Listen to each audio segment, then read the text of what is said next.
right, well, hello, everybody. Welcome again to Frequently Asked Questions Friday. We have, I think for the first time, one of our Rio Grande Valley lawyers. This is Jonathan Garza from the McAllen office. Hi, everybody. Okay, so Jonathan, the question for you today is kind of a broad topic here, but what are the pitfalls that people run into with insurance claims? Well, the long and the short answer is they're not attorneys. But, you know, most of the time when people get into an auto accident that I've seen is that this is the first time they've been into an accident. So, you know, they're trying to, you know, navigate this whole thing with, you know, well, what do I do? Where do I go? Who do I talk to? What do I say or not say? And, you know, those types of things can really cause some problems for them if they're not careful.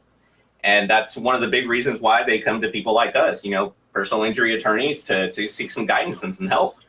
What I've always found is that, you know, the sooner the better. The sooner the better. If they come to talk to one of us, you know, the better, because we can really protect their case. We can really make sure that they don't lose any crucial evidence. They don't say anything wrong. They maybe get the treatment that they might need if they're injured, and to really not delay it as much as possible, because oftentimes if their vehicle is at a body shop, you know, they need to get into a rental, or, you know, hey, you know, I'm in a lot of pain. I don't have any money. I need to go see a doctor.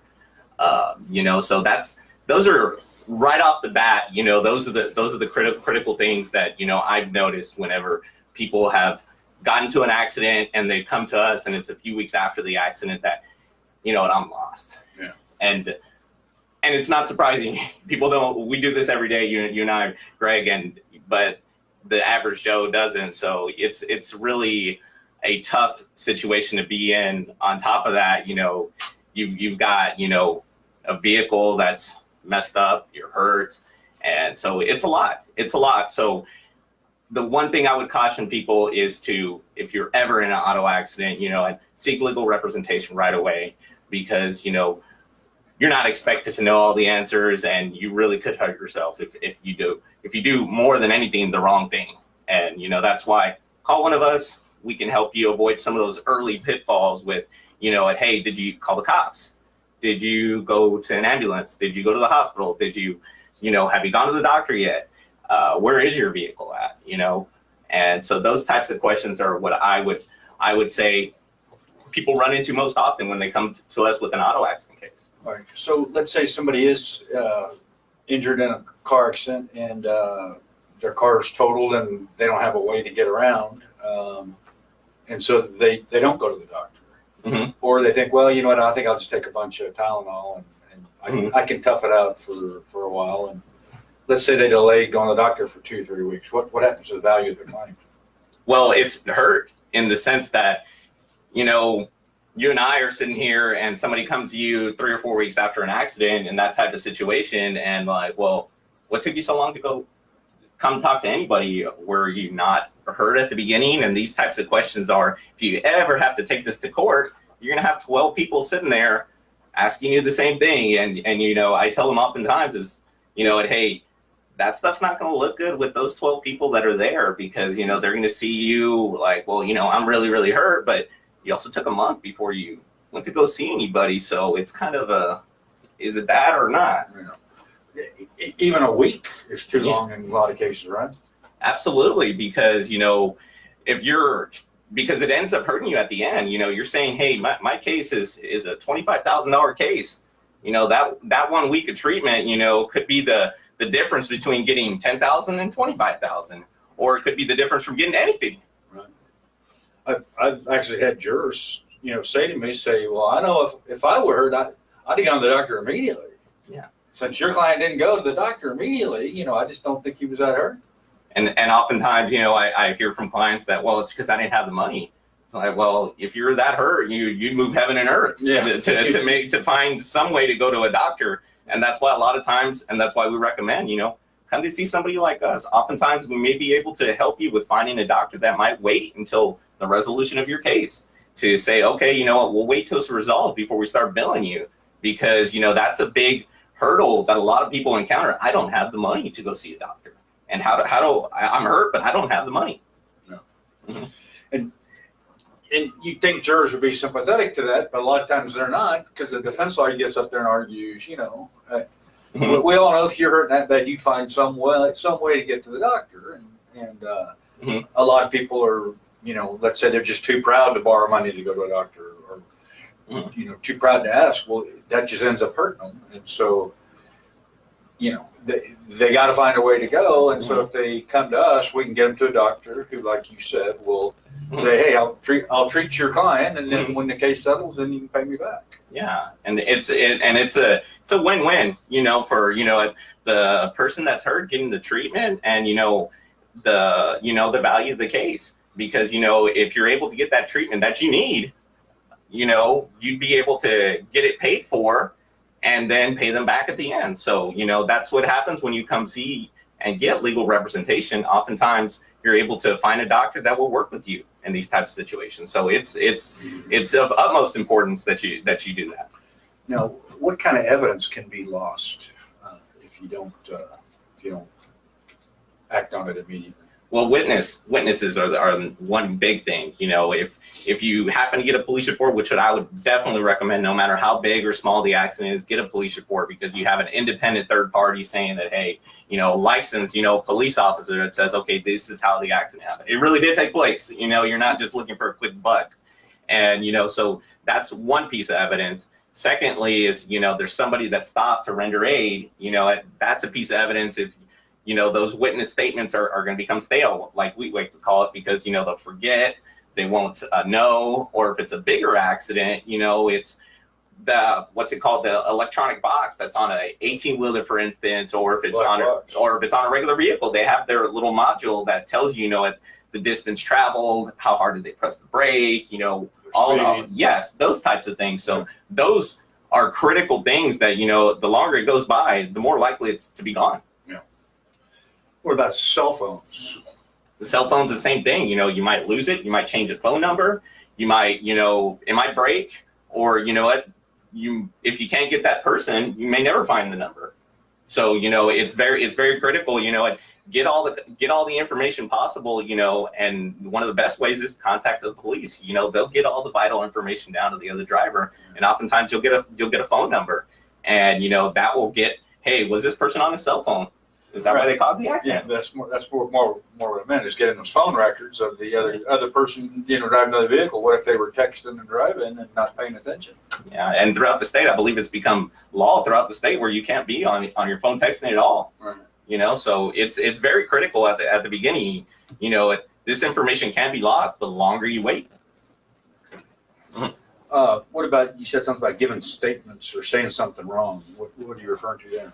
Well, like I said, most of the time, a lot of the people have not been in an accident, so you may be going, hey, are you all right? Or they may be asking you that, and those types of things, can be used against you if, hey, well, the other driver here at the scene said that you were okay, or that you said it was actually your fault, and all of a sudden you're coming back now 2 months later and saying, no, you're really hurt, and, you also are saying that it's their fault. So which way does it work here? Or at the same time, maybe you told a police officer that, and, you're trying to then later on, after a month or two, come back and say opposite. So, any statement that you make to a witness, officer, or maybe even a doctor or something, it's very critical that, you come to get legal representation to make sure you're aware, hey, anything you say can be used against you in a court of law, like the statement goes. What about an adjuster calls you up to get your statement? Mm-hmm.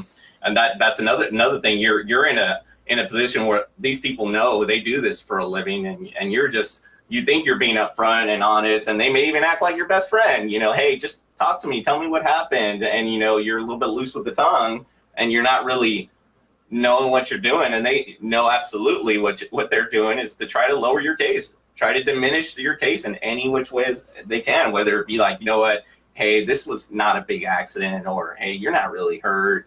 And, those types of things. And 3 months down the line, when you went to a chiropractor, or you went to go see a specialist, that says, hey, you have some slip disc, it's going to look bad against you that, hey, you told the adjuster day 2 that you weren't really hurt. You didn't feel like going to the doctor. You were willing to take $500 right now. And then all of a sudden, 3 months later, you're seeing an orthopedic specialist that recommends surgery. Yeah.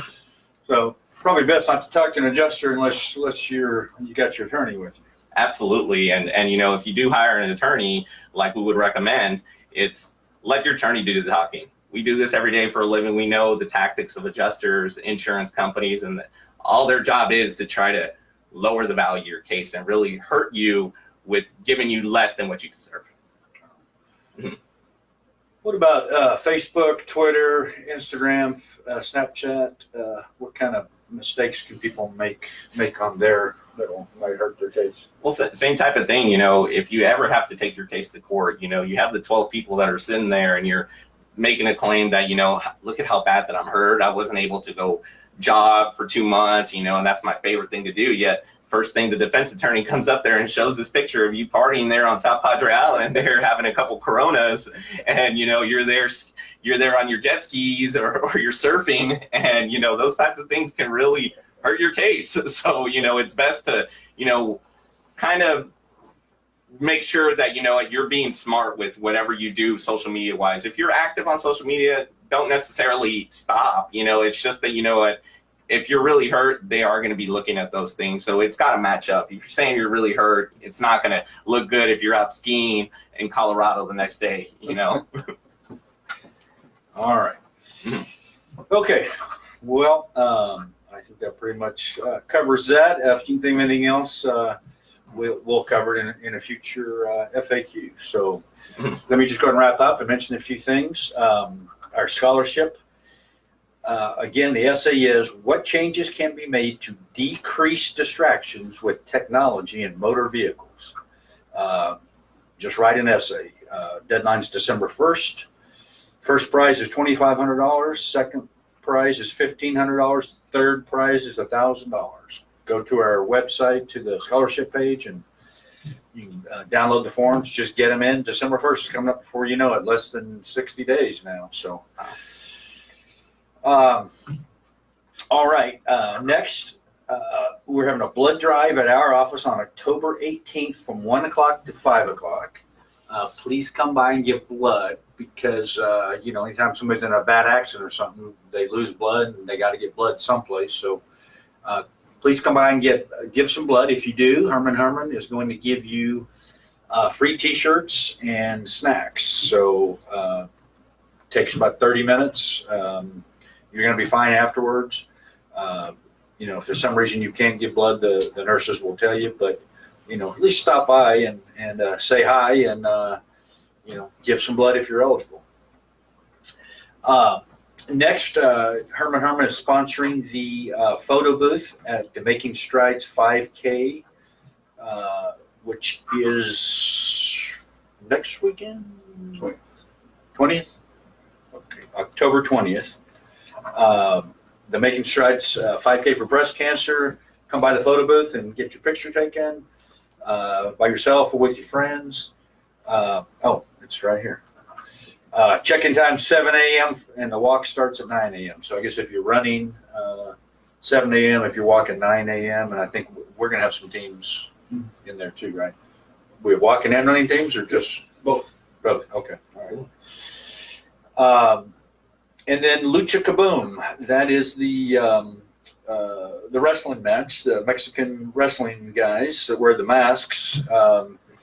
We're going to be set up at the Dia de los Muertos Festival downtown Corpus Christi.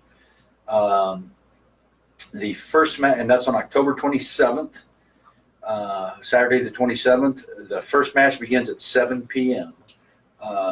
Stay tuned for social media. We're going to be giving away some tickets for people to go to get into Lucha Kaboom for free. So stay tuned. Okay, lastly, voting. Let me mention something right off the bat. Apparently, the Secretary of State has kicked off at least 2,600 people that we know of who went to votetexas.gov and registered to vote. So we were having this discussion right before the FAQ today. You know, apparently these people are going to get notified by mail, by snail mail. So my guess is they're going to wait till after October 9th when you can't register anymore till your letter arrives that says, hey, you know, we disqualified you. So again, I say this every week. you may think you registered to vote, but the Republicans that are in charge of all the state government are finding ways to disenfranchise people and kick them off the voter rolls, and they're doing it left and right. Most of the time won't even know about it. But the Secretary of State at least admitted, hey, we just kicked off 2,600 people. So you may think you're registered, but you may not be. So go to votetexas.gov and check. Make sure you're registered to vote. The deadline is October 9th, which is what, next Tuesday? So, let's say you check over the weekend and you're not registered to vote. You only got 2 days to get your paperwork done and get everything taken care of. So I urge you to go ahead and start right now to make sure you're registered to vote. We all know how important this election is. And then a reminder, early voting is going to start October 22nd. So that's only, 14 days away? It'll be October 22nd through November 2nd. And then election day is November 6th.